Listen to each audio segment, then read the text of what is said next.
Deux personnes étaient en train de se marier quand une fille s'est approchée de la femme et s'est cachée dans sa robe. Il s'est demandé ce qui se passait et la fille a dit qu'elle avait besoin d'aide car quelqu'un la suivait. Il semble très confus par cela, mais à ce moment-là, ils se rendent compte qu'un homme s'approchait de la fille et que l'autre femme a dit qu'elle irait chercher de l'aide. L'homme s'approche alors du couple et leur demande s'ils ont vu passer une fille. Le mari dit à sa femme que c'est la fille qui s'y cachait. Elle demande alors à l'homme ce qu'il voulait avec une fille et l'homme dit qu'elle était sa fille. Il a dit que la fille était triste à cause d'une poupée qu'il ne voulait pas lui acheter et qu'elle avait fini par s'enfuir. La femme dit alors à l'homme que la fille se cachait sous sa robe. L'homme prend sa fille dans ses bras et s'excuse auprès du couple, disant qu'il ne voulait pas déranger les photos qu'ils prenaient pour leur mariage, mais le mari dit qu'il n'a rien dérangé et l'homme s'en va. Alors qu'ils s'en vont, la jeune fille remet un mot à sa femme. Elle ouvre alors la note et se rend compte que la fille demandait de l'aide. Elle dit à son mari que la fille demandait de l'aide et qu'il devrait l'aider, mais le nageur lui dit qu'elle n'était qu'une enfant et qu'elle devrait jouer. La femme dit alors que cela ne semblait pas correct, parce que même si elle était une enfant, elle n'allait pas jouer avec quelque chose d'aussi sérieux.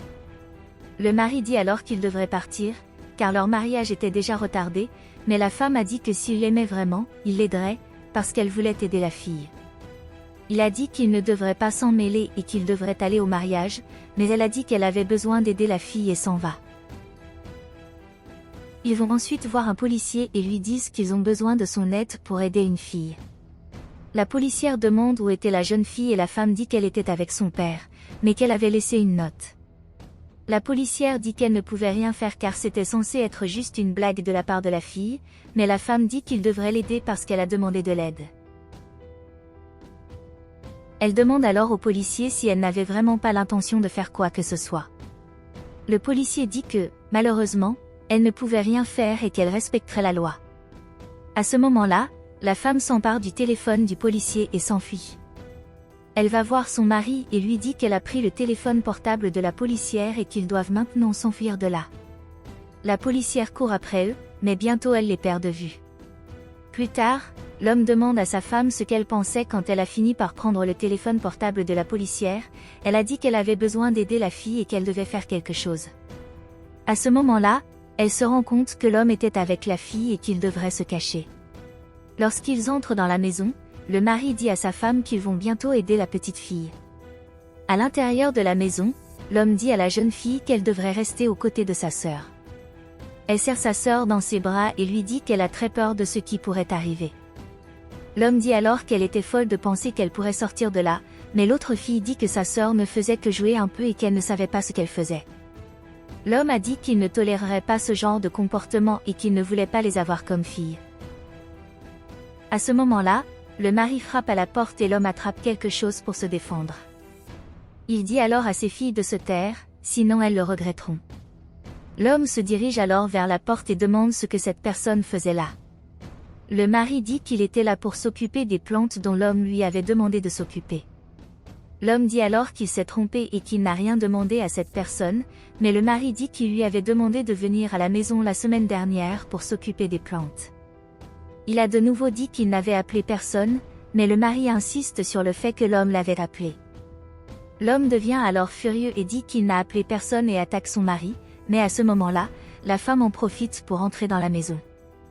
Le mari dit alors à un homme que même s'il ne s'appelait pas lui, il ne partirait pas sans être payé pour son temps. L'homme devient alors furieux et frappe le bois sur la tête de son mari, le faisant s'évanouir. Pendant ce temps, la femme se rend auprès de ses filles. La fille aînée lui demande de ne pas leur faire de mal, mais la femme dit qu'elle était là pour l'aider.